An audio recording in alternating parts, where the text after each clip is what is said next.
በውጭ ሀገር የምትኖሩ ሀበሻውያን፣ ኢትዮጵያውያን ታዳጊ ወንድ ወጣቶች ወንድነትን ከዘመናዊነት ጋር አምታታችሁታል። ዘመናዊነት ከወንድነት ጋር ተምታቶባችኋል። ትክክለኛ ወንድነት ምን ማለት እንደሆነ አታውቁም። አደገኛ ለመምሰል ትሞክራላችሁ፣ ነገር ግን ጥንካሬን አታቋትም። እነዛ የሚጮሁት ራፐሮች፣ ሆሊውድ ላይ የምታያቸው አክተሮች፣ አርአያ የምታረጓቸው አክተሮች፣ አርቲስቶች፣ ዘፋኞች በፍጹም ወንድነትን አይወክሉም። እውነተኛ ወንድነትን ደብቀዋል። ይህን ቪዲዮ እስከ መጨረሻው ተከታተለኝ። ሀገራችን፣ ባህላችን፣ አባቶቻችን ወንድነትን የገለጹበትን መንገድ ታውቃለህ። ስለ ወንድነት ታውቃለህ። በስተመጨረሻም ወንድም ትሆናለህ። እነዚህን 6 ነጥቦች ከተገነዘብክ እመነኝ እውነተኛው አባወራ ትሆናለህ። እመነኝ እውነተኛ ወንድ ትሆናለህ። ከአንተ የሚጠበቀው እስከ መጨረሻው መልከት ነው። ለቻናሉ አዲስ ከሆናችሁ የሰብስክራይብ እና የደወል ምልክቷን ተጫኗት። ሜምበርሺፑን ጆይን በማለት ይህን ቻናል ሰፖርት ማድረግ ትችላላችሁ። ቪዲዮ ላይክ በማድረግ ወደ ቪዲዮ እናምራ። አንደኛ፣ ወንድነት የሚባለውን ሐሳብ ቀይረውታል ወይም ሽፍት አድርገውታል። ወንድን ወንድ የሚያስብለው ስሜቱን መቆጣጠር መቻሉ ነበር በፊት ላይ። አሁን ግን ስሜትህን ማሳየት፣ የተሰማህን ኢሞሽን ቪዚብል ማድረግ እንደ ፋሽን እንደ ኖርማል እንደሆነ ነገር ለማሳየት ሞክረዋል።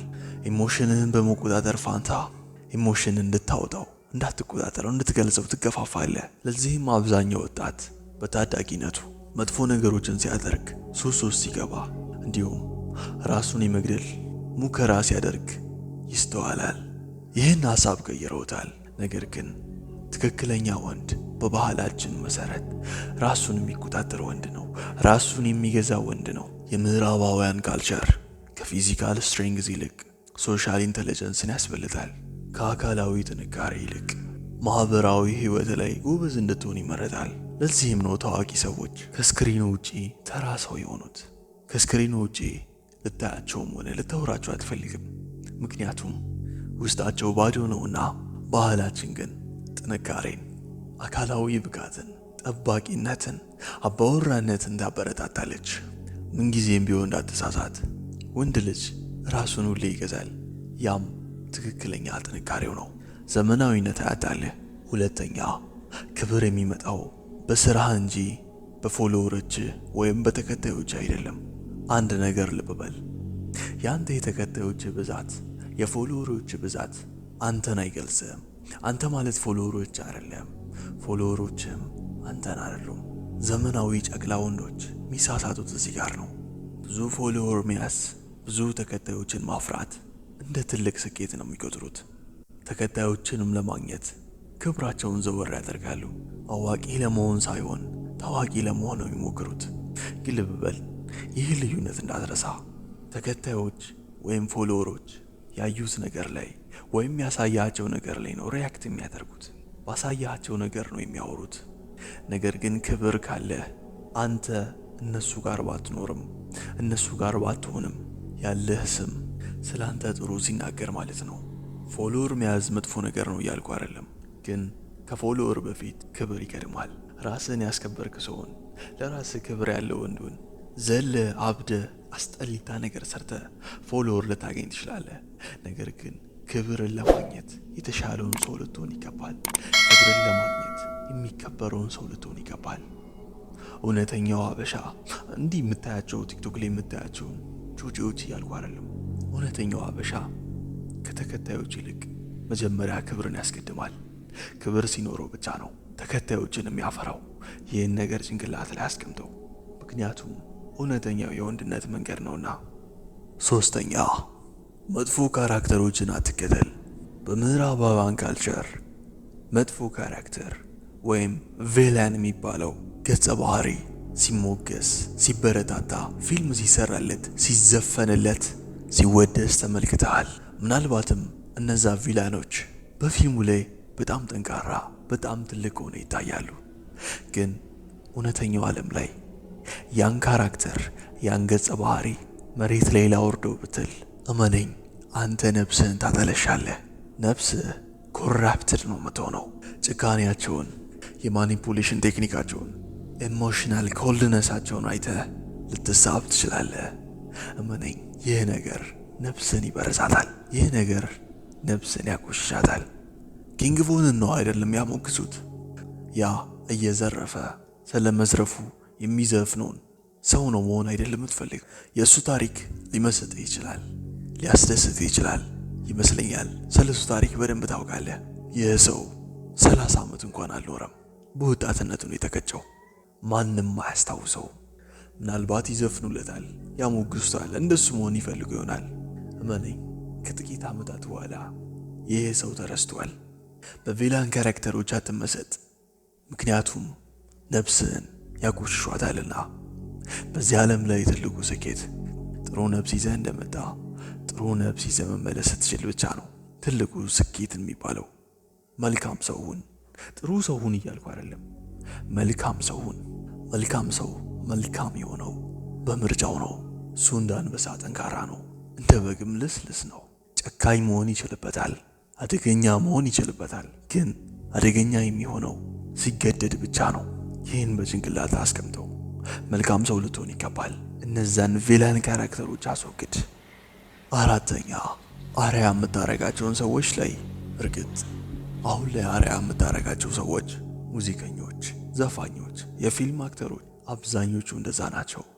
ነገር ግን ልብ በል፣ ድሮ እኛ ሀበሾች አርያ የምናደርገው የገዛ አባታችንን ነበር።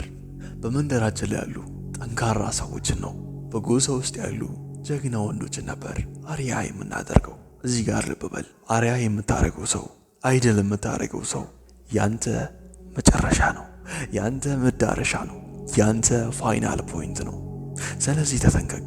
ጀስቲን ቢበርን አርያ የምታደርገው ከሆነ እንደሱ ማትሆንበት፣ እንደሱ ማትጨርስበት ምንም ምክንያት የለም። ጠንካራውን አባወራ አይደል የምታረግ ከሆነም እንደዛው። ልብ በል፣ አርያ የምታረገውን ሰው ለይተህ እወቅ። ጠንካራውን ጎበዙን አባወራውን አርያ አድርግ። እንደ ጀስቲን ቢበርን ተዋቸው። አምስተኛ፣ ትሬንድ አትሁን፣ ክላሲኩን። ትሬንድ ማለት በጣም ሜን የሆነ ነገር ነው። በጣም ተራ ነው፣ በጣም ርካሽ ነው፣ በጣም ጊዜያዊ ነው። እድሜው በጣም አጭር ነው።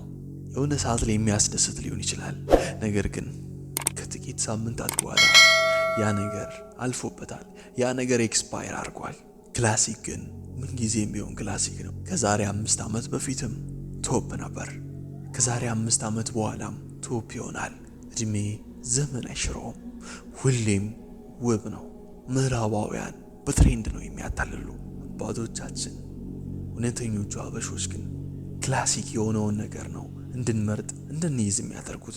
ዘመን የማያልፍባቸው እድሜ የማይሽራቸው ክላሲክ የሆኑ ነገሮች ምንድን ናቸው? እስኪ ጥቂቱ ልጥቀስልህ። ጥንካሬ፣ ክብር፣ ራስን መግዛት፣ ራስን መቻል፣ ጉብዝና፣ ብቃት፣ ማስተሪ፣ ኃላፊነትን መወጣት፣ ሪስፖንሲቢሊቲ፣ ዲስፕሊን ይገኙበታል። እነዚህ ነገሮች ከዛሬ 1000 ዓመታት በፊትም ያረጁ አልነበሩም። ከሚመጡት 1000 ዓመታት በኋላም እነዚህ ነገር አያረጁም።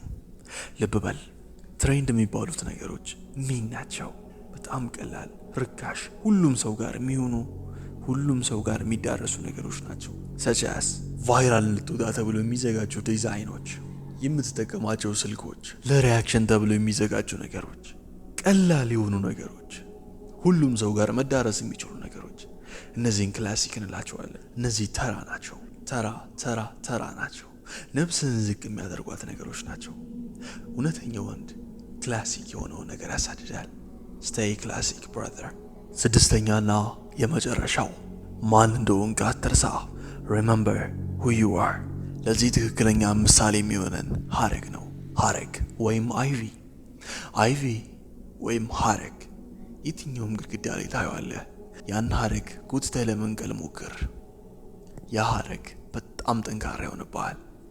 ልክ እንደ ኮንክሪት ታግለህ መጣል አትችልም። እንደ ሰንሰለት እርስ በርስ የተያዙ ናቸው። በፍጹም ለመነጣጠል ትቸገራለህ። በጣም ይከብዳል። ብዙ ኢነርጂ ታወጣለህ። ነገር ግን ልብ በል፣ ያን ሀረግ ያን አይቪ ለማስወገድ ከፈለክ ሂድና ስሩን ቁረጠው። እነዛ እንደ ሰንሰለት ለመበጠስ ለመነጣጠል የከበዱ አይቪዎች በቀላሉ በትንሽ ቀናት ውስጥ እርግፍ ይላሉ።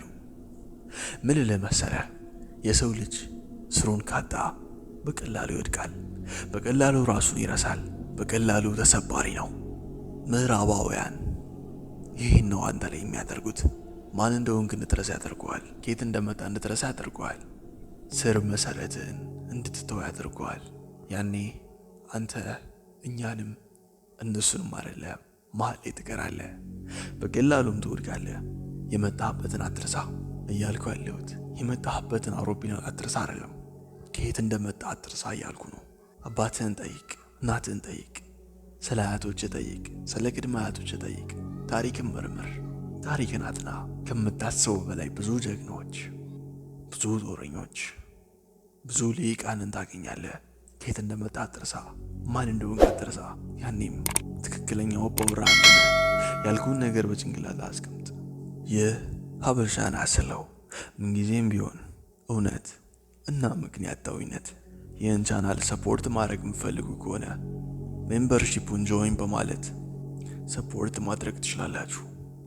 አዘጋጅና አቅራቢ እኔ ታናሹ እስክንድር ነበርኩ። ምንጊዜም ቢሆን እውነት እና ምክንያታዊነት